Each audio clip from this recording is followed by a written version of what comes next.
What happened on October 7th was done by Hamas primarily, but the way in which things were planned well in advance and the manner of coordination that was done, how Israel was caught off guard with its technology cracked and surveillance systems failed. How did Hamas pull it off? Hamas could not have pulled it off without external support.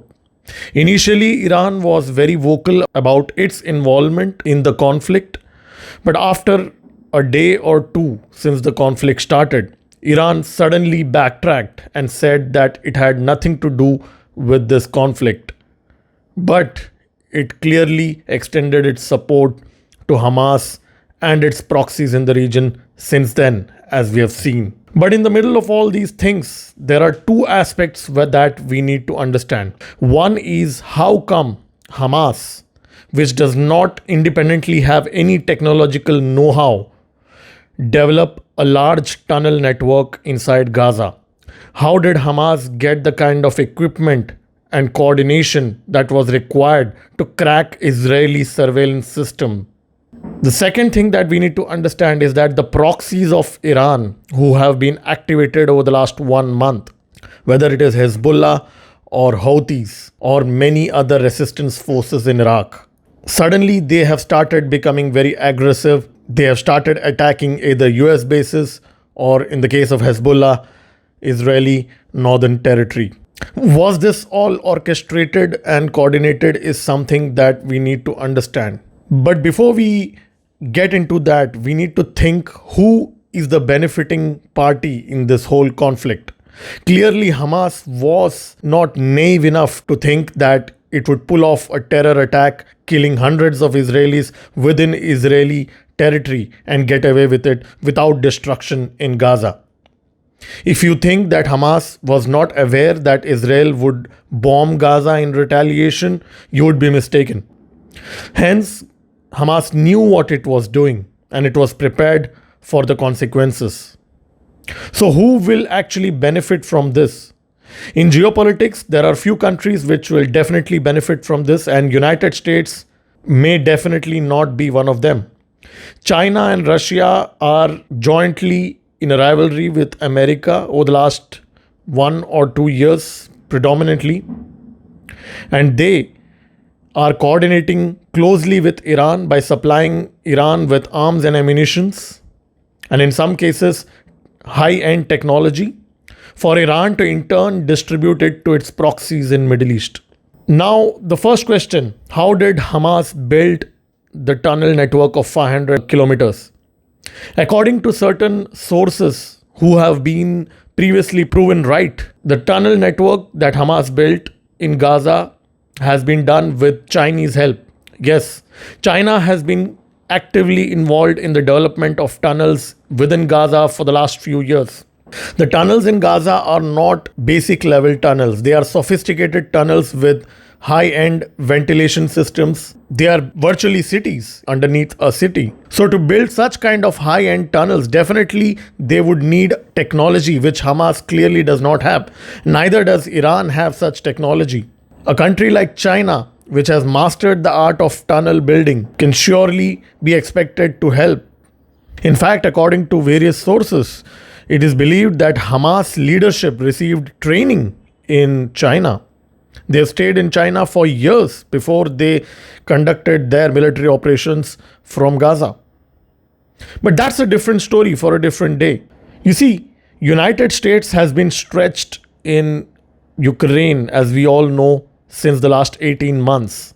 United States has been supplying arms and ammunition to Ukraine, and it has rallied European allies as well to do the same. But increasingly, United States has been caught off guard and stretched, in fact overstretched. There have been reports where United States has reportedly exhausted its own stockpile of missiles and missile defense systems to support Ukraine. Russia sees this as a weakness, but at the same time, United States has committed that it will continue to support Ukraine as long as it takes. So with this Israeli conflict, United States has now vowed to supply weapons worth billions of dollars to Israel. Now with a second front opened for United States has now the duty as an ally to supply arms to both Ukraine and Israel.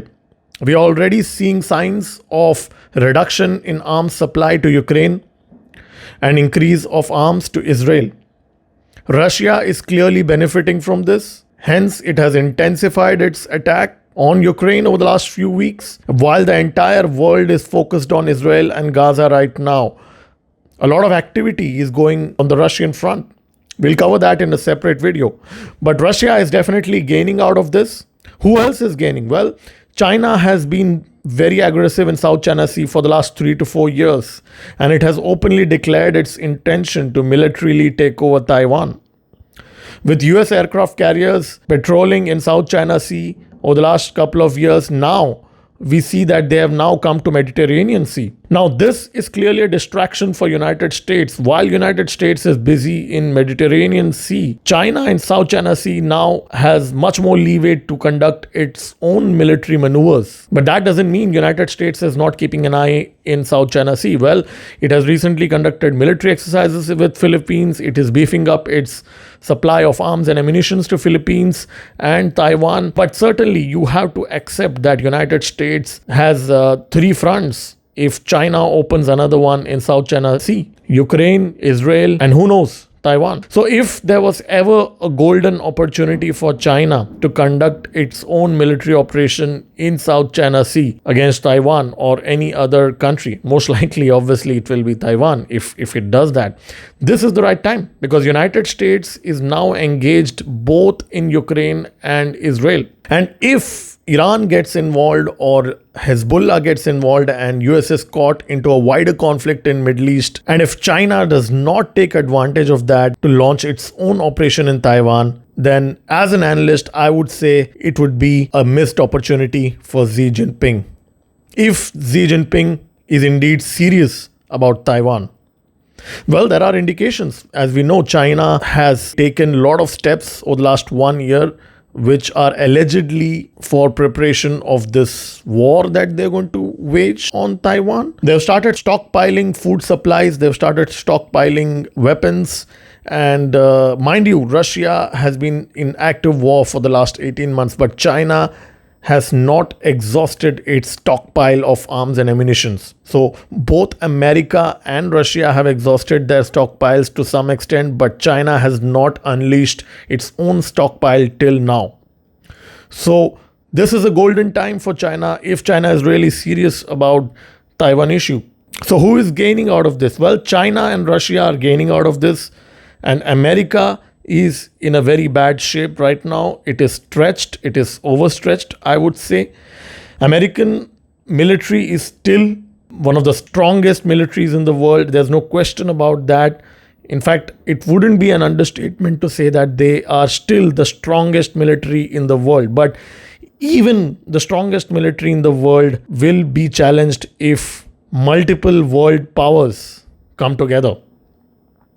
What we are seeing over the last 2 years is the war of proxies, where world powers don't directly fight. So America is not directly fighting Russia. It is fighting through Ukraine. Similarly, China is not directly fighting America. It is fighting through Hamas. By supplying technology to Hamas, by supplying arms and ammunition to Iran, it is destabilizing Middle East. Normalization of ties between Saudi Arabia and Israel was supposed to be disrupted. But why is China doing this in Middle East? Well, Saudi Arabia and Israel, as we all know, were supposed to normalize their ties. And just when they were doing it, this conflict started. So there is one theory that China has done this, China and Russia have done this to destabilize Middle East by stopping the normalization of ties between Saudi Arabia and Israel. But it's not going to be easy for them, because Saudi Arabia has been very clear that after this conflict, they will continue to normalize their ties with Israel. See, both Saudi Arabia and UAE are economically more prosperous compared to some of the other countries in Middle East. So they are focused towards their economy and they don't want to get dragged into a war. So even with this Gaza-Israel conflict, Saudi Arabia, UAE and certain GCC countries will side with America. And we have seen that over the last few weeks where these countries have made harsh statements, but beyond that, they have not done anything for Palestinians. Even the Arab allies, so-called allies of Gaza, like Egypt or even Iran for the matter, they have not done anything beyond issuing threats to Israel. They have not directly been involved in this conflict. So if this is the condition of other Arab nations, then definitely the GCC countries will side with America in this war. So the whole game plan of China and Russia to destabilize Middle East is playing out, but their objective of stopping the normalization of ties between Saudi Arabia and Israel,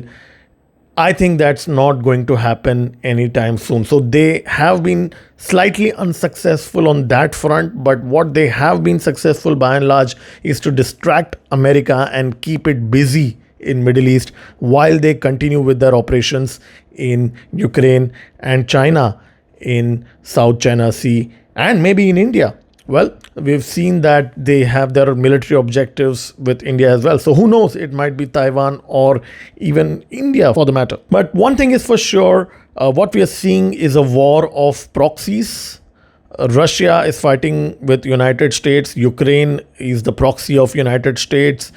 China and Russia are fighting with America in Middle East, where Iran and Hamas are their proxies. In fact, Hezbollah is also their proxy, and militia in Middle East are their proxies. So this is a battle of proxies, and hopefully this should end here, and these great powers should not get involved into a direct conflict, because all of these powers are nuclear. That's it for this video. This is Degree signing off. See you in the next video. Subscribe to my channel and like this video. I'll keep posting more videos. Stay tuned.